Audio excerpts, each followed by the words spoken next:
South India shopping mall, the wedding మంత్ర, సరికొత్త wedding collection, south India shopping mall. అంటే మీ గొప్పతనం చెప్పాలి అంటే ఒకే ఒక మాటలో చెప్పొచ్చు. ప్రభాస్ గారు చాలా తక్కువ బయటికి రావటం, ఇండస్ట్రీలో చాలా తక్కువ రారు. అలాంటిది వాళ్ళ పాప చనిపోతే రాజేంద్ర ప్రసాద్ గారిని పర్సనల్గా ఇంటికి వచ్చి కలిసిన విషయం అందరికీ తెలిసిందే. ఆయన అంటే ఎంత ప్రేమ, ఎంత గౌరవం. ఆయన పెద్ద ఫ్యాన్ నాకు.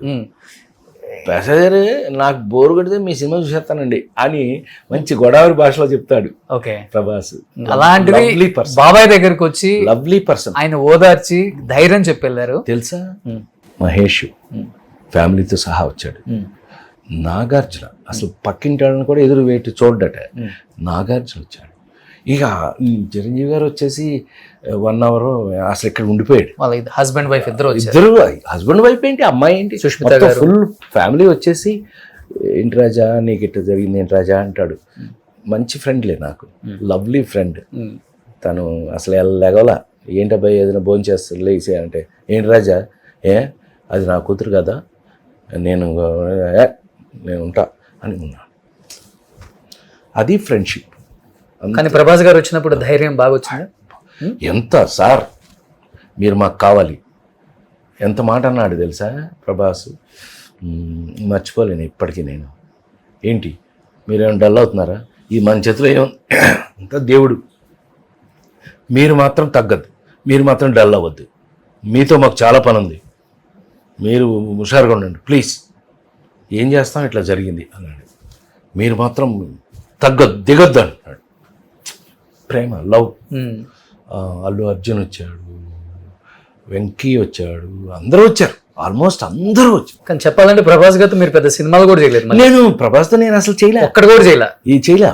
మొన్న కలికి చేసాం కానీ నాది నా వేరే, తను వేరే, కలిపి చేయలే ఇప్పుడు. కానీ జమ్ of a person, lovely film. అందరూ వచ్చారు, అందరూ ఒక ఫ్యామిలీ లాగా. నాకు అప్పుడు అర్థమైంది అబ్బాయి, నిజంగా చెప్తున్నా, సినిమా ఇండస్ట్రీలో నా మీద ఉన్న ప్రేమ మా అమ్మాయి చనిపోయినప్పుడు చూశాను నేను. బా అందరూ వచ్చారు, ఆల్మోస్ట్ ఇండస్ట్రీ మొత్తం వచ్చారు. ఎంత ఆశ్చర్యం, ఇండస్ట్రీ మొత్తం వచ్చారు. నేనైతే ఎంత ఆశ్చర్యపోయాను. లాస్ట్ అండ్ ఫైనల్గా చెప్తున్నాను, బాబాయ్ కాల్ చేసినప్పుడు కూడా ఆయనే కాల్ చేశారు నాకు. నిజంగా నేను నా కుటుంబం, నా వాళ్ళు అనుకున్న చనువుతో మాట్లాడాను, కానీ ఇది ఇంత వైరల్ చేస్తారు, ఇప్పుడున్న టెక్నాలజీ ఎట్లా ఉందని నాకు తెలియదు. 50 సంవత్సరాల ఇండస్ట్రీ ఎలా అనుకునే వాళ్ళం, అదే స్టేజ్ మీద కెమెరాలు లేవు, లేకపోతే ఇంత మీడియా ఉందని. సో ఇప్పుడున్న వాళ్ళు పెద్దగా ఫాలో అవ్వరు, వాళ్ళు ఉన్న బిజీలో వాళ్ళు ఉంటున్నారు. నేను ఎవ్వరికి ఏం ఎక్స్ప్లెనేషన్ ఇవ్వాలనుకోవట్లేదు. అబ్బాయి నీకు ఒక్కడికి నేను మాట్లాడాలనుకుంటున్నాను, నువ్వు ఇంటికి రా అబ్బాయి అన్నారు. ఎంత గౌరవించి నాకు ఆ మాట చెప్తే నేను పరిగెత్తుకుంటూ వచ్చాను. మీరేం తప్పు చేయలేదు బాబాయ్, మీరు క్యాజువల్గా ఫ్యామిలీ లాగా మాట్లాడారు, అది వేరే విధంగా వక్రీకరించారు కొంతమంది, కాబట్టి అలా అయింది. దీన్ని మీరు పెద్దగా మైండ్కి తీసుకోవద్దు, చాలా అంటే చాలా లైట్ తీసుకోండి, యాజ్ యూజువల్గా ఉండండి, ఎప్పుడులాగే ఫంక్షన్స్కి రండి. ఆయన అన్నారు, నేను ఇంక ఒక్క ఫంక్షన్కి కూడా అడుగు పెట్టను, నేను ఇంట్లో నుంచి అడుగు పెట్టను, షూటింగ్కి వెళ్తారు, మీరు రాకపోతే ఆ వినోదం ఉండదు, మీరు మాట్లాడుతుంటే ఒక హ్యాపీనెస్ ఉంటుంది అందరికీ, ఆ క్రూ అండ్ కాస్ట్ అందరికి కూడా.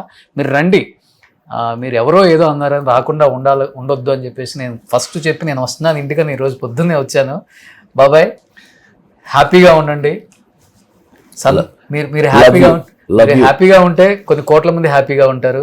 సినిమాలలో మీలాగా నవ్వించే హాస్య నటులు ఎవరు లేరు, మిమ్మల్ని రీప్లేస్ చేసే వాళ్ళు కూడా రాలేరు, ఎందుకంటే అంత గొప్ప జర్నీ చూశారు మీరు. నా అవకాశం ఉన్నంత వరకు మాత్రం నేను మీ అందరికీ ఉపయోగపడ్డాను, అంతవరకు నిజం. ఇప్పుడు ఆయన షూటింగ్ ఉంది 2కి, అయినా కానీ కొంచెం హడావుడిగా చేశారు.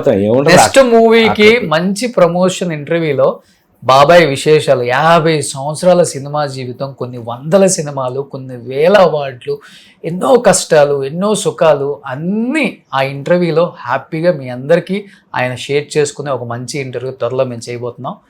And thank you so much. Love you.